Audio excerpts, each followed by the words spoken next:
She's Laura. Laura. Yeah, Laura Mora. Who's in Toronto or at TIFF with Killing Jesus. This is your sophomore film. You have a couple of other things that you've done previously. This is the world premiere, and you're going to San Sebastian afterwards, which is they're into avant-garde, they're into button-pushing elements. They're also a very strong festival for a platform for Latino-based films. So that's an awesome double premiere. So that's awesome. It is a nice journey to start with. Yes. They say write what you know. In this case, the story, there's an element of the story that's actually personal to you, but what I'm curious about is, did you ever fantasize specifically about, did you ever have vengefulness within you prior to writing the screenplay based on the real life incident that happened to you? Or was writing the screenplay a sort of therapeutic exercise where you investigated a world that might be a little bit removed from your actual reality? No, it's a world that I know very well because I grew up in that city and I come from like a very open mind kind of family. So I never had like those normal social boundaries that people in Colombia have. So the world that I'm portraying is a world that I know very well. Like although I come from a very well-educated family and everything, like Medina is a city of contrast, so I knew like this world very well. And regarding like the first part of the question, I never saw the script as being like something like therapy. I never saw it that way, but like I feel now that it was like cathartic and that it was important.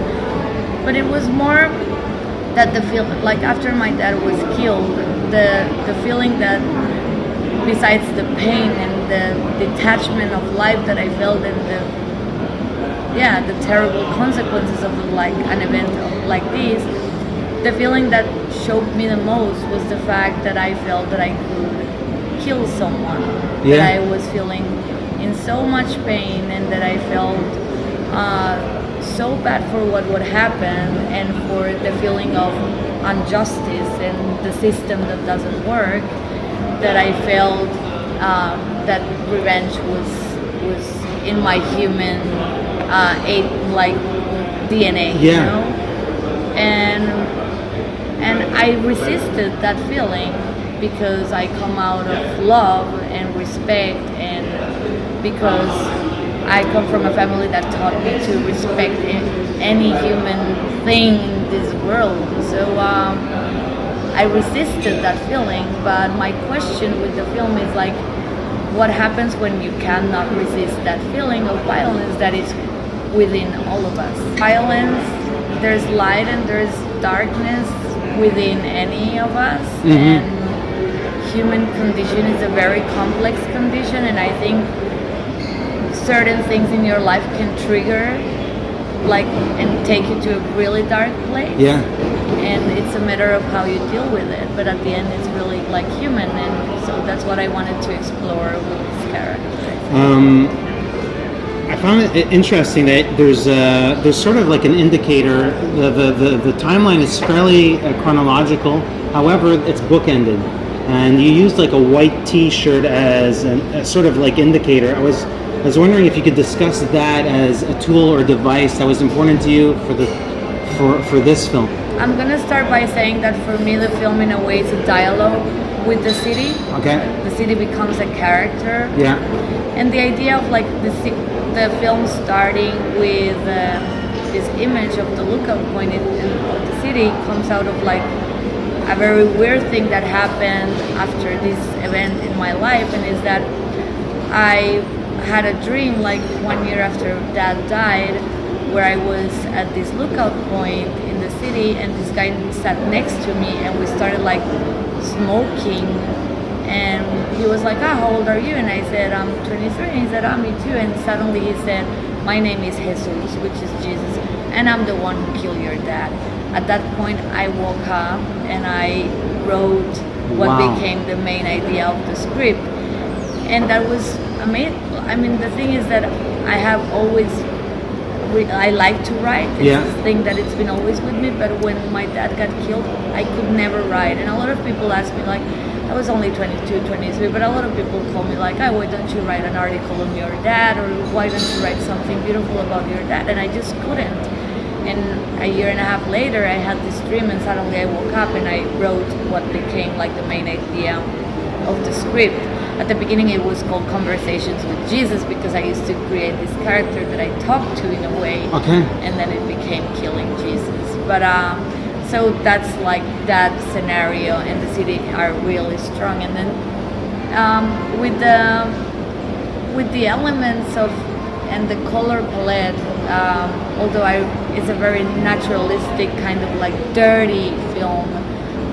I'm a control freak in every sense. So we had like a really clear idea of how we wanted her in terms of like the colors and the shape of her clothes, how we wanted her to evolve throughout the film, and the fact that she's carrying this dirtiness within her to finally resist. There's immersion into a world that's familiar to her, but at the same time is complex. World, exactly. Yeah. I mean, there was one thing that was important for me, and was that her decision of like going after this guy is like a very emotional decision. It's not like a logical thing. Like if you think about it logically, it's like, how are you going to go and trace your dad's killer when you're 22 years old and you're not a violent person? You're like, it was like a gutsy thing. But in a way, it's because she's looking for her own death. Like I always feel that this character, besides the fact that she thinks that she can commit revenge, she wants to kill herself in a way. She's still completely detached from life, and going into this world, she looks for that. But I find beauty in places where a lot of people wouldn't necessarily find beauty. I find beauty in every street corner in Medellin. I find beauty in that dirtiness, and that was important for me, that to portray her as a girl that is not doing like sociology, going through these places and doing like social anthropology or how these other people look for her. It's just like, they're just kids like me. They're 22 years old and younger, and I'm just hanging out with kids that have suffered the same as me. So she has that connection because she is a victim as well.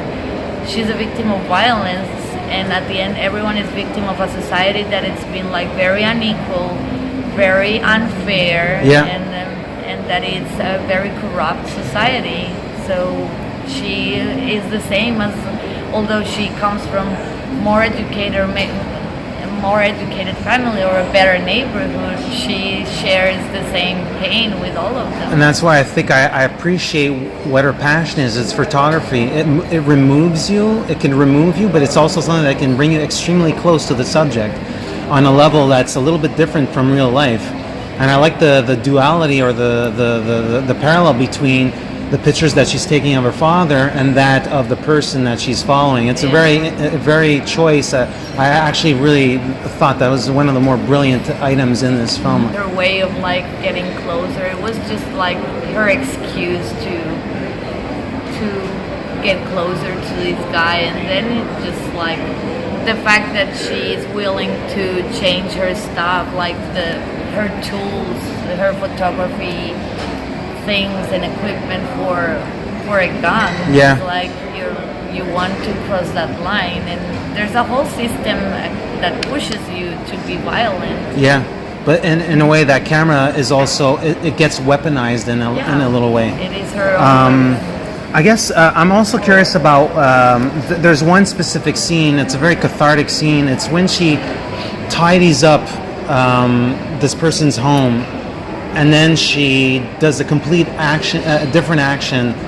Could you discuss the symbolism or the allegory behind that, and why it was important for you to embed that action that character takes? I think we needed a moment where she's completely find like the human being behind her victimizer and then give her a turn. Like what happens when you find the human being and then you kind of like forgot where this all started. Yes. And you've been really nice and you have so much compassion for what this person is going through, and then you have to remind yourself that this person caused you like the most pain you're ever gonna feel in your own life.